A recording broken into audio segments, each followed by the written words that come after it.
दोस्तों विप्रो लिमिटेड की बात करें तो कंपनी ने 17 साल का रिकॉर्ड तोड़ दिया है। विप्रो एडीआर में 20% की तूफानी तेजी देखने को मिली और इसके पीछे वजह विप्रो की एक बहुत बड़ी पार्टनरशिप। यानी विप्रो ने ये जो धमाका किया है ये बहुत दूर तक जा सकता है। वैसे विप्रो का बायबैक होने वाला है और बायबैक के लिए बहुत शानदार प्राइस रखी है। करंट प्राइस से बहुत ऊपर की संभावना है, इसी वजह से यहाँ पे तेजी का आलम बना हुआ है। ऐसे में क्या है आगे की रणनीति विप्रो को लेकर समझेंगे इस वीडियो के माध्यम से। दूसरे अगर हम इन्फोसिस की बात करें तो कंपनी ने फिर से यहाँ पे ईएसओपी स्कीम के तहत बोनस शेयर जारी कर दिए। इसके अलावा कंपनी की एक बड़ी मीटिंग होने जा रही है। कंपनी की एजीएम की डेट भी आ चुकी है। इसके अलावा भी और बहुत सारी बातें विप्रो से निकल के आ रही है। विप्रो की रेटिंग बढ़ा दी गई है मूडीज की तरफ से, उसके पीछे की वजह को भी जानेंगे और क्या आने वाले समय विप्रो जो बहुत ज़्यादा करेक्ट हो चुका है फिर से बेहतर करेगा, समझेंगे इस वीडियो के माध्यम से। लेकिन फ्रेंड्स उससे पहले अगर आप पहली बार हमारे चैनल पे आए तो चैनल को सब्सक्राइब कर दीजिए, एक बेल आइकॉन दबा दीजिए ताकि जब भी नया वीडियो बने पहला नोटिफिकेशन आपको मिले। वीडियो पसंद आए तो लाइक से जरूर कीजिए।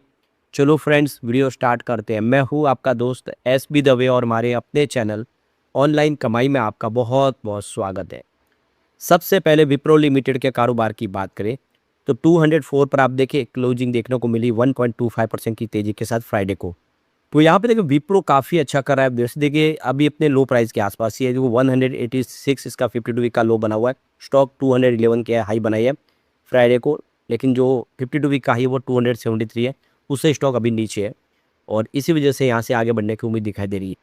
तो विप्रो एडीआर में तूफानी तेजी देखने को मिली। 2008 के बाद पहली बार विप्रो में इतनी शानदार तेजी देखने को मिली, यानी 17 साल का रिकॉर्ड तोड़ा है कंपनी ने।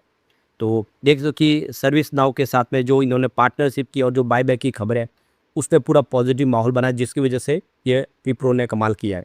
तो ये देख दो कि अमेरिका के बाजार में listed ADR American deposit receipt में 28 मई को 20% की जोरदार तेजी देखने को मिली। ये अक्टूबर 2008 के बाद एक दिन में आई सबसे बड़ी उछाल है विप्रो के अंदर, यानी 17 साल के बाद एडीआर में इतनी बड़ी तूफानी तेजी देखने को मिली। तो ये तेजी ऐसे समय में आई है जब कंपनी आर्टिफिशियल इंटेलिजेंस एआई से जुड़े बड़े कदम उठा रही है और साथ ही उनका बायबैक भी चर्चा में। इसी वजह से भारतीय बाजार में विप्रो के शेयर में भी निवेशकों की नज़रें टिकी हुई है। तो 2008 के बाद पहली बार 20% की शानदार तेजी, और ये तेजी देखें तो अभी फिलहाल एक दिन की नहीं है, 10 ट्रेडिंग सेशन से विप्रो एडीआर में 8 बार तेजी देखने को मिली और इस दौरान एडीआर में 31% की तेजी दर्ज हो चुकी है। इससे साफ है कि निवेशकों का भरोसा पिछले कुछ दिनों में मजबूत हुआ है कंपनी के प्रति। तो इतनी बड़ी तेजी के पीछे जो सबसे बड़ा कारण है कि विप्रो और सर्विस नाउ के बीच में एक विस्तारित रणनीतिक साझेदारी को माना जा रहा है। कंपनी ने स्टॉक एक्सचेंज को बताया कि उसने सर्विस नाउ के साथ मिलकर देख दो कि एजेंटिक एआई आधारित वर्क फ्लो स्तर पर लागू करने और विकसित करने के लिए एक बड़ी पार्टनरशिप का विस्तार किया है। अगर हम इसको आसान भाषा में समझे तो दोनों कंपनियां मिलकर एआई तकनीक तैयार करेगी, ऐसी जो बड़ी कंपनियों के रोज़मर्रा के जो कामकाज है उसको ज़्यादा तेज, स्मार्ट और ऑटोमेटेड तरीके से वो आगे बढ़ाएगी और मैनुअल काम कम हो जाएगा। अलग अलग टीमों के बीच बेहतर तालमेल बनेगा और फैसले लेने की प्रक्रिया भी तेज हो जाएगी। तो इस समझौते का केंद्र विप्रो इंटेलिजेंस है और देख सकते कि सर्विस नाउ एआई प्लेटफॉर्म का एकीकरण है। विप्रो इंटेलिजेंस कंपनी का एआई आधारित प्लेटफॉर्म है, जबकि सर्विस नाउ दुनिया की प्रमुख डिजिटल वर्कफ्लो कंपनी में से एक है। दोनों के प्लेटफॉर्म को जोड़कर ग्राहकों को ऐसा सिस्टम उपलब्ध कराया जाएगा जो विभिन्न बिजनेस प्रक्रिया को एक जगह संचालित कर सकते हैं, यानी लोगों का जो बिजनेस है उसको आसान करेगी दोनों कंपनियां मिलकर। तो कंपनी के मुताबिक ये जो पार्टनरशिप है ये कई क्षेत्रों में बड़ा बदलाव ला सकती है। खरीद और सप्लाई चेन से जुड़े कामों में आने वाली रुकावटें कम होगी। टेलीकॉम सेक्टर में जो समस्या है उसका समाधान तेजी से होगा और सर्विस क्वालिटी बेहतर होगी।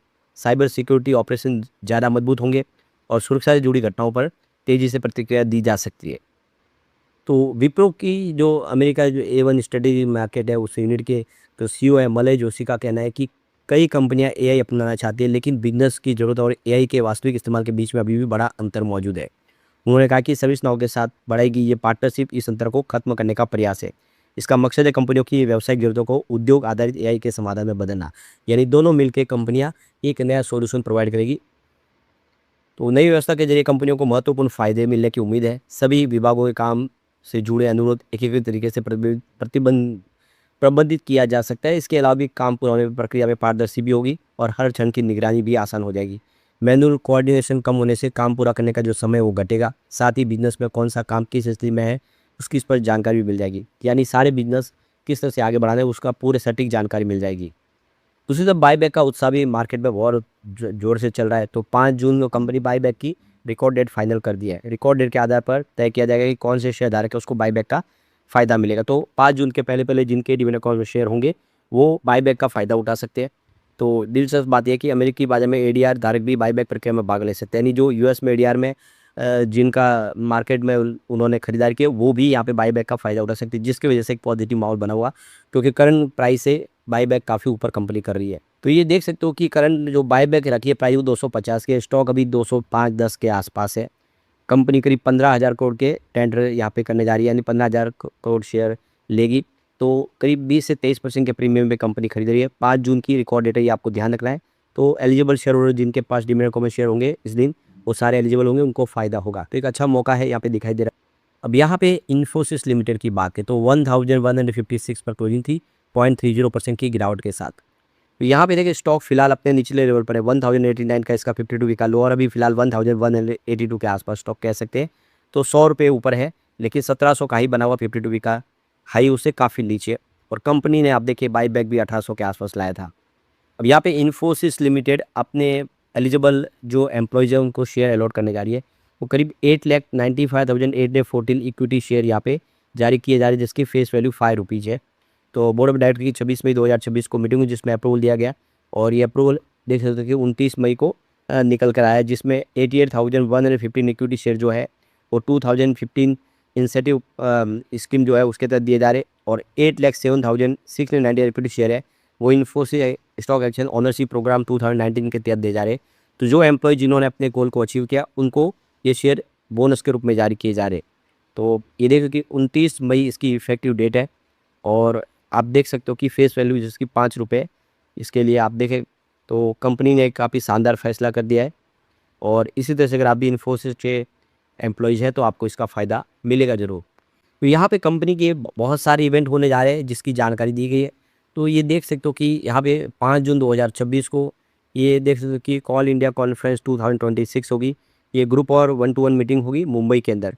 तो इसमें गणेश सुब्रमण्यम जो एवीपी है वो इंटर रिलेशन, और श्वेता सेठ जो सीनियर मैनेजर है वो यहाँ पे हिस्सा लेंगे। इसके अलावा देख सकते हो कि यहाँ पे 5 जून 2026 को ये यहाँ पे एक एनडीआर में होगा ग्रुप और 1-to-1 मीटिंग होगी, और ये पेरिस के अंदर होगी। तो इसमें देख सकते हो कि जय संघार का जो चीफ फाइनेंशियल ऑफिसर है और संदीप महेंद्र जो यहाँ पे फाइनेंशियल कंट्रोलर है वो हिस्सा लेंगे। और फिर 8 जून 2000 और 9 जून 2026 को एनडीआर होगी 2 दिन की, और ये ग्रुप मीटिंग होगी लंदन के अंदर।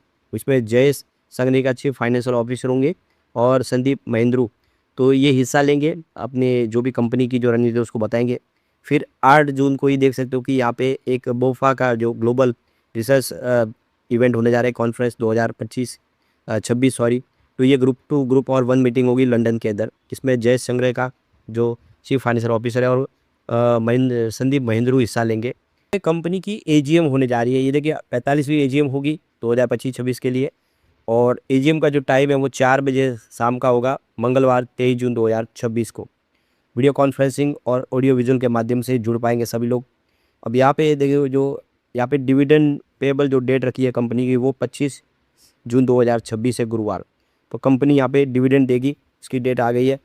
इसके अलावा कट ऑफ डेट है ई वोटिंग के लिए, वो है 16 जून 2026। तो 16 जून 2026 तक जिनके पास शेयर होंगे इन्फोसिस के वो सारे एलिजिबल होंगे, वो वोट कर पाएंगे। तो वोटिंग होगी 9 बजे शुरू होगी गुरुवार 18 जून 2026, और ये खत्म होगी शाम को 5 बजे मंडे 22 जून 2026।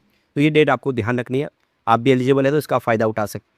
एक अच्छी गुड न्यूज और निकल के आ रही है, टीसीएस और इन्फोसिस की रेटिंग में सुधार हुआ है। तो देखिए मूडीज़ ने टाटा कंसल्टेंसी सर्विस जो है उसकी रेटिंग, उसको रेटिंग B1 है उसको बढ़ा के A2 कर दिया है। इस तरह इन्फोसिस की जो रेटिंग थी BA उसको बढ़ाकर A2 कर दिया गया है। तो ये देखिए कि रिलायंस की रेटिंग को भी यहाँ पे बढ़ाया गया है। तो रेटिंग बढ़ने का मतलब ये है कि भरोसा बढ़ा है कंपनी के ऊपर, जो कामकाज है सही है पटरी पे, आने वाले समय इसका फ़ायदा देखने को मिलेगा डेफिनेटली। तो मूडीज़ के अनुसार टीसीएस और इन्फोसिस दोनों ही ग्लोबल लेवल पर अत्यंत विधिकृत कंपनी आईटी कंपनियां हैं। इनके राजस्व स्रोत कई देशों से और उद्योगों से फैले हुए हैं। दोनों कंपनियों के पास कैश फ्लो मजबूत है और कर्ज मुक्त बैलेंस शीट है, लगातार प्रॉफिट बता रही है कंपनियां, और मजबूत फ्री कैश फ्लो है। यही कारण है कि नई कार्यप्रणाली के तहत जो इस समय रेटिंग है उसको बढ़ाया गया है, और इसका फ़ायदा कंपनी के निवेशकों को भी होगा। लेकिन फ्रेंड्स, कोई भी इन्वेस्टमेंट करने से पहले अपने फाइनेंशियल एडवाइजर से एडवाइस ले लें, या अपना खुद का रिसर्च करें, क्योंकि मैंने वीडियो आपके एजुकेशनल पर्पज़ के लिए ही बनाया। वीडियो पसंद आए तो लाइक से जरूर कीजिए और चैनल को सब्सक्राइब कर दीजिए। Thank you friends.